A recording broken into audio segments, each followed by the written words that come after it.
네, 삼성전자 주주 여러분 반갑습니다. 투자 포인트 핵심만 빠르게 전달드리고 있는 한 팀장입니다. 자, 오늘은요, 7월 25일 토요일입니다. 중북 무더위에 건강은 어떠신지요? 더위 조심하시고요. 시원한 곳에서 오늘은 편히 지내시길 바라겠습니다. 자, 금요일 장 정말 고생 많으셨습니다. 삼성전자 흐름 보시면서 많이들 당황하셨을 거라고 저는 생각이 드는데요. 분명 AI 서밋이라는 기대할 만한 재료가 있었는데도 주가는 오히려 크게 흔들렸어요. 결국 삼성전자는 정규장 기준 24만 9,500원에 8% 가까운 하락으로 장을 마감했습니다. 솔직히 오늘 계좌를 보시면서 마음이 편하셨던 분들은 거의 없으셨을 겁니다. 좋은 뉴스가 있는데도 왜 이렇게 빠지는 걸까? 지금이라도 손절해야 하는 건 아닌가? 아마 이런 고민 정말 많이 하셨을 텐데요. 그런데 여러분, 저는 오늘 하락이 단순히 삼성전자가 8% 가까이 빠진 하루로만 끝나는 것이 아니라 앞으로의 방향을 판단할 수 있는 중요한 신호를 보여주는 날이라고 생각을 합니다. 오늘 영상 하나만 끝까지 보시면 이번 하락이 단순한 흔들림인지 아니면 정말 조심해야 하는 자리인지 그리고 다음 주에는 어떤 가격을 기준으로 대응해야 하는지까지 확실하게 정리하실 수 있을 겁니다. 영상 시작하기 전에 구독과 좋아요 한 번씩 부탁드리며 우리 삼성전자가 정말 힘내주길 바라신다면 댓글에 삼성전자 가자 또는 가자 한 번씩 응원 부탁드리겠습니다. 자, 저는 지금 이 자리에서요. 삼성전자의 상승 흐름이 끝났다고 판단하기에는 아직 이르다고 생각합니다. 왜냐하면 최근 삼성전자의 흐름을 다시 보면 한 번도 직선으로만 올라간 적이 없기 때문입니다. 반등이 나오면 다시 눌리고 다시 올라오면 또 한 번 흔들리는 N자형 흐름을 반복하면서 여기까지 올라왔어요. 그 말은 결국 뭐냐? 위에서는 계속 매도 물량이 나왔지만 아래에서는 그 물량을 받아주는 주체가 있었다는 뜻입니다. 그리고 최근 그 역할을 해온 게 바로 외국인이에요. 이 외국인이 최근 삼성전자를 비롯한 대형주를 꾸준히 받아내면서 시장의 하방을 지탱해왔어요. 그런데 오늘은 분위기가 조금 달랐습니다. 강한 매도 물량이 나오면서 장중 변동성이 크게 확대됐고 삼성전자 역시 심리적 기준선인 25만원 아래에서 장을 마쳤습니다. 그래서 많은 분들이 외국인이 이제 삼성전자를 파는 것 아닌가, 그동안 이어졌던 상승 흐름은 여기서 끝나는 건 아닌가 이렇게 생각하시는데요. 그런데 여러분, 저는 아직 그렇게 보지는 않아요. 외국인 수급은 하루 매수와 매도만 놓고 판단하시면 안 됩니다. 외국인이 지금까지 쌓아온 전체 포지션과 앞으로 어느 가격에 다시 물량을 받아낸지를 함께 보셔야 되는데 주가가 하루 크게 흔들렸다는 이유만으로 그동안 이어졌던 외국인의 매수 흐름이 완전히 끝났다고 판단하기에는 아직 근거가 부족해요. 그래서 오늘 정말 중요한 건요, 8% 가까운 하락률 자체가 아닙니다.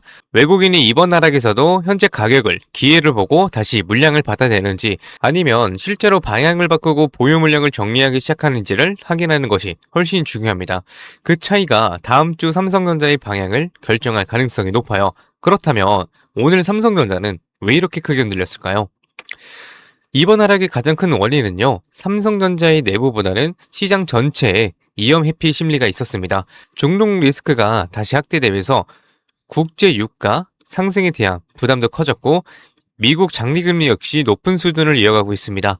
유가가 올라가면서 물가 부담이 커집니다. 물가 부담이 다시 높아지면 시장이 기대했던 금리 인하 시점도 뒤로 밀릴 수가 있어요. 이런 환경에서는 성장주와 반도체처럼 미래 실적에 대한 기대가 주가에 많이 반영된 종목들이 단기적으로 크게 흔들릴 수밖에 없습니다. 하지만 이걸 삼성전자만의 악재라고 보시면 안 돼요. 삼성전자가 갑자기 사업을 못해서 빠진 게 아닙니다. HBM 경쟁력이 하루 만에 무너진 것도 아니고 메모리 업황이나 실적 전망이 갑자기 악화된 것도 아닙니다. 시장 전체가 중동 리스크와 금리 부담을 반영하면서 위험자산 비중을 줄이는 과정에서 삼성전자도 함께 영향을 받은 겁니다. 그래서 추세는 바꾸는 본질적인 악재와 단기적으로 변동성을 키우는 시장 이벤트는 반드시 구분해서 보셔야 돼요. 미국 반도체주가 흔들렸다고 해서 AI 투자 확대와 HBM 수요 증가, 메모리 업황 회복이라는 큰 흐름까지 사라진 것은 아닙니다. 삼성전자 역시 마찬가지고요. AI, HBM, 메모리 가격 상승, 파운드리 실적 회복이라는 핵심 재료는 그대로 살아있습니다. 다만 이제 시장은 이런 좋은 재료를 대부분 알고 있어요. 결국 앞으로 삼성전자 주가를 결정하는 것은 새로운 호재 한 줄이 더 나오느냐가 아닙니다. 현재 가격을 외국인과 기관이 계속 인정해 주느냐, 그리고 조정이 나올 때마다 실제 매수세가 들어오느냐가 더 중요합니다. 기간 수급 역시 함께 보셔야 되고요. 기간은 시장 변동성이 커지면 단기 수익률과 위험 관리를 위해 빠르게 비중을 조절할 수 있어요. 따라서 기간이 매도했다고 해서 삼성전자의 중기 흐름이 끝났다고 판단할 필요는 없습니다. 지금은 기간의 하루 움직임보다 그동안 삼성전자의 하방을 받쳐냈던 이 외국인들의 다음 주에도 이 가격대에서 다시 물량을 받아내는지를 확인하는 것이 훨씬 중요합니다. 이제 차트를 한번 볼게요. 오늘 삼성전자는 24만 9,500원으로 마감하면서 심리적 지지선인 25만 원을 소폭 이탈했습니다. 분명 차트 모양만 보면 좋은 흐름은 아니에요. 단기 이등평균선 아래로 밀렸고 투자자들의 심리도 크게 위축이 됐습니다. 하지만 아직 중장기 상승 흐름을 판단할 수 있는 주요 지지 구간까지 완전히 무너졌다고 볼 단계는 아닙니다. 그래서 다음 주 가장 먼저 확인해야 할 것은요, 25만 원의 회복 여부입니다. 25만 원이 중요한 이유가 있어요. 오늘 종가와 맞닿아 있는 가격이자 투자자들의 심리가 상승과 하락으로 갈리는 기준점이기 때문입니다. 다음 주 외국인 수급이 다시 들어오면서 25만 원을 빠르게 회복한다면 이번 하락은 공포성 매물과 단기 차익 실현을 소화하는 과정으로 끝날 가능성이 높습니다. 반대로 25만 원을 회복하지 못하고 매도 물량이 많이 쌓여서 계속 이어진다면은 다음으로는 24만 원 부근 지지 여부를 확인하셔야 됩니다. 24만 원 전후는 최근 거래가 집중됐던 구간이자 현재 가격에서 한 단계 더 부담이 낮아지는 자리입니다. 따라서 이 구간에서는 단기 주가가 도착했다는 사실보다 저가 매수세가 실제로 들어오는지, 그리고 외국인이 다시 현물을 받아내는지를 함께 확인하셔야 돼요. 여기서 중요한 건 24만 원이 왔다고 무조건 전액 매수하라는 것은 아닙니다. 지금처럼 중동 리스크와 금리 불확실성이 함께 존재하는 시장에서는 한 번의 비중을 채우면 작은 변동성에도 계좌가 크게 흔들릴 수 있어요. 신규 매수를 고민하시는 분들은요, 25만 원 회복과 안착을 확인한 뒤 첫 비중을 작게 접근하시거나 24만 원 부근에서 지지가 확인될 때 분할로 접근하는 전략이 좋겠습니다. 이미 보유하고 계신 분들은 공포에 전량 손절하거나 많이 빠졌다는 이유만으로 한 번에 물타기 하시면 안 됩니다. 반등이 나올 때는 일부 비중을 조절하고 다시 눌림이 나올 때 지지 여부를 확인하면서 분할 매수를 통해 평균 단가를 관리하셔야 돼요. 지금은 공포에 무조건 던질 자리도 아닙니다. 그렇다고 무작정 물을 탈 자리도 아니죠. 기준을 가지고 비중을 나눠 대응하는 사람이 결국 좋은 수익률을 만들게 되는 겁니다. 다음 주 시장은 더욱 중요합니다. 미국 빅테크들의 실적과 FOMC 결과, 미국 장기금리 움직임, 그리고 AI 서밋 이후 나올 구체적인 후속 내용까지 시장은 하나씩 확인하게 될 것입니다. 불확실성은 분명 남아있습니다. 하지만 이런 상황에서도 외국인이 삼성전자 하방을 다시 받아낸다면 그 의미는 결코 작지 않습니다. 외국인들이 단기적인 중동 리스크와 금리 부담보다 AI 투자 확대와 메모리 업황 회복이라는 더 큰 흐름을 보고 있다는 뜻이기 때문입니다.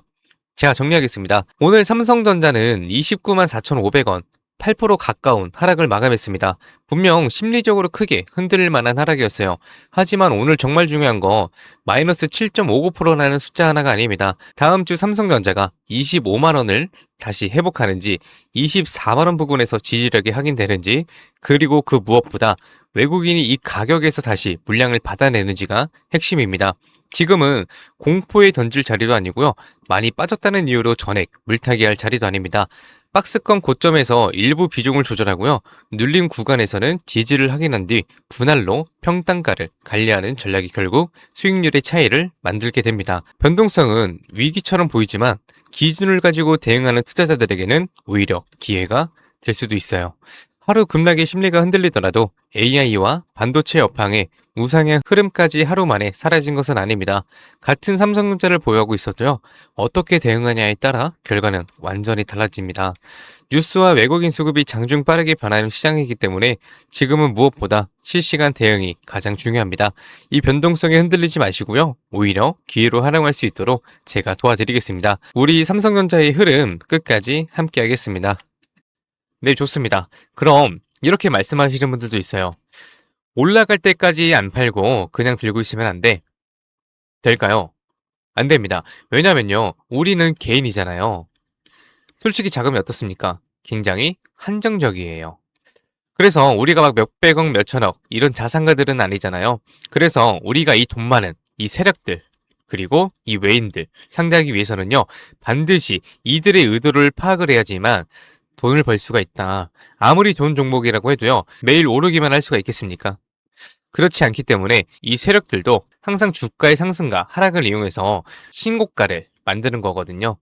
그래서 우리도 이들과 똑같이 등락을 이용한 매매를 통해서 수익을 극대화 시켜야 된다라고 말씀을 드리는 겁니다. 이렇게 등락을 통한 매매만 잘하셔도요. 남들 3% 수익 볼 때 여러분들은 15%에서 25% 정도 계좌에 쌓이시게 되는 거고, 그리고 남들 20% 수익 볼 때 여러분들의 계좌에는 100%에서 정말 많게는 200%까지도 계좌에 쌓이게 되는 겁니다. 그래서 제가 이렇게 타점을 잡고 말씀드리며 또 이런 말씀하시는 분들이 있어요. 아니, 한 팀장, 너는 꼭 올라가면 팔라고 하더라. 더 올라갈 것 같은데. 혹은요, 너는 떨어지면 사라고 하더라. 더 떨어지면 어떡해? 근데 여러분, 이게 바로 이 세력들의 매매 방법이고요. 이게 바로 돈을 번다. 작년부터 꾸준히 방송 놓치지 않고 잘 따라오시는 분들은 수익 많이 가져간다, 고맙다, 이렇게 연락을 주십니다. 그런데 최근에는요, 속상한 연락이 가끔 와요. 무슨 연락이냐면, 방송을 늦게 봤다고 지금 사도 되냐고 물어보세요. 전 이미 타점을 들었는데 이거 될까요? 안 됩니다. 정말 잘못하면요, 큰 손실을 보실 수도 있어요. 저한테 중요한 게 뭐냐면은 여러분들의 수익 극대화가 1순위입니다. 2순위는 리스크 관리인데요. 이 리스크 관리가 생각보다 정말 중요하거든요. 저는 개인적으로 수익 보는 것보다 이 리스크 관리가 정말 중요하다고 생각을 해요. 리스크 관리를 해야 수익도 자동적으로 따라오게 되는 거거든요. 저는 정말 여러분들이 손해보시는 매매는 안 하셨으면 좋겠습니다. 그렇기 때문에 제가 매수, 매도, 타점 다 잡아드려요. 어쨌든 소통방에 계신 분들은 문제가 없는데요. 요즘 혼자 손실 보시고 따로 뒤늦게 연락 주시는 분들이 많아서 제가 오늘 한 번 더 딱 말씀드리겠습니다. 주주님들, 지금 화면 위에 번호 보이시죠? 종목이 물려 있으신 분들, 그리고 번호 때문에 실시간 대응이 불안하신 분들, 그 외에도 정말 너무나도 수익이 간절하신 분들은요, 문자 한 통씩 보내주세요. 제가 일확천금을 만들어 드리겠다, 이런 약속은 못 드리지만 수익은 1%라도 더 끌어올리고 손실은 1%라도 더 줄일 수 있는 효율적인 투자의 해답 보여드리겠습니다. 이에 보시는 010-8385-3655번으로요. 기회라고 문자 보내주시면은요, 우리 시청자분들이 방송 보시고 연락 주셨거나 생각을 하고 하나하나 저장할 겁니다. 그리고 나서 장중에 매수, 매도, 타점 나올 때마다 바로 다이렉트로 문자로 보내드릴 거예요. 지금 운영 중인 소통방에서 나가는 타점 동일하게 보내드릴 겁니다. 이렇게 하면 수익 놓치시는 분들 없이 모두 가져가실 수 있으시겠죠? 그리고 더 대박인 건 주기적으로 소소하게 용돈 챙길 수 있게 단기 종목하고요, 급등주 가끔 챙겨드리고 있습니다. 혼자서 많이 힘드신 분들은 이해 보이시는 번호로 두 글자 기회라고만 문자 주세요. 그리고 이제 가끔 문자 보내주실 때 우리 주주님들 보유하고 있는 종목들하고 뭐 평단가 이런 거 보내시는 분들이 있는데요. 이게 생각보다 문자가 많이 와서 길게 장문으로 보내시면은 제가 기회라는 문구가 확인이 어렵습니다. 그래서 문자 보내주실 때는 간결하게 딱 두 글자 기회라고만 보내주세요. 하루 이틀 문자 받아보시고 수익이 안 난다 싶으시면은 그냥 차단하셔도 됩니다. 대신 수익이 나시면은 구독과 좋아요 꼭 부탁드리겠습니다. 그리고 이제 제가 또 이렇게 여러분들께 문자를 받다 보니까는 가끔씩 고맙다고 기프티콘 같은 거 보내주시는 분들이 있어요. 굉장히 많은데 이게 너무 감사해요. 하지만 조금 난감하기도 한 게 요새 뭐 목도 안 좋고 해서 커피도 못 마십니다. 너무 많아서 어차피 다 쓰지도 못하고, 그래서 제가 참 너무 감사하지만 우리 주주님들 마음만 받도록 하겠습니다. 제가 대가성으로 뭐 따로 바라는 거 없고요. 그냥 지금 현재 보고 계시는 채널 구독하고요, 이 영상에 좋아요 이것만 꼭 부탁드리겠습니다. 이 정도 부탁드려도 괜찮으시죠? 네, 감사합니다. 그리고 간혹 또 물어보시는 분들이 있어요. 주식을 그렇게 잘하면 혼자 해먹지 왜 남들 퍼주냐고. 근데 제가요, 많이들 말씀을 드렸지만 주식으로 빚만 3억 2천 이상 있었습니다. 진짜 안 좋은 생각이지만 한강을 가야 되나 싶었던 때도 있었어요. 근데 그때를 돌이켜보면 저한테 주식 투자에 대해서 알려주시는 분들이 단 한 분도 없었어요. 저는 그때가 아직도 정말 너무 생생하고 너무 외로웠거든요. 그래서 제가 유튜브 하면서 저 같은 분들이 없길 바라는 마음으로 도움이 되고자 이렇게 방송을 하는 겁니다. 제가 늘 말씀드리죠. 주식은 정말 필수다. 하지만 혼자 하면 정말 너무 외롭고 힘들어요. 선생님도 필요하고 같이 가는 동료도 필요합니다. 그렇기 때문에 여러분 제발 혼자 하지 마세요. 제가 도움이 될 수 있는 데까지 도움 드리겠습니다. 네, 좋습니다. 그리고 마지막으로 제가 시청자분들하고 구독자분들을 위해서도 선물 하나 작게 준비해왔습니다. 다른 게 아니라 종목 하나 가지고 왔습니다. 이 종목은 바로 로봇 관련주예요. 로봇이라고 하면 많은 분들이 그냥 테마주 아니냐 이렇게 생각하실 수 있는데요. 저는 단순한 이벤트성 로봇 테마가 아니라 실제 산업에서도 꼭 필요해지는 핵심 로봇 관련 종목으로 가지고 왔습니다. 그리고 오늘은 그 수많은 로봇 관련주 중에서도 급등이 임박한 종목이니까 당장 조금 시드가 적다고 하시더라도 이 종목을 통해서 수익 챙겨가셨으면 좋겠습니다. 이 선물 받으시는 방법은 아까 말씀드렸죠. 이에 보이시는 번호 010-8385-365번으로요. 딱 두 글자 기회라고 문자 보내주세요. 그러면은 종목명하고요. 매수가 그리고 매도 타점, 브리핑까지 해서 전부 문자로 보내드리겠습니다. 좋습니다. 오늘은 여기까지 말씀을 드리고요. 다음 영상에서 더 알긴 쉬운 분석으로 찾아뵙겠습니다. 오늘도 시청해주셔서 감사합니다. 한 팀장이었습니다.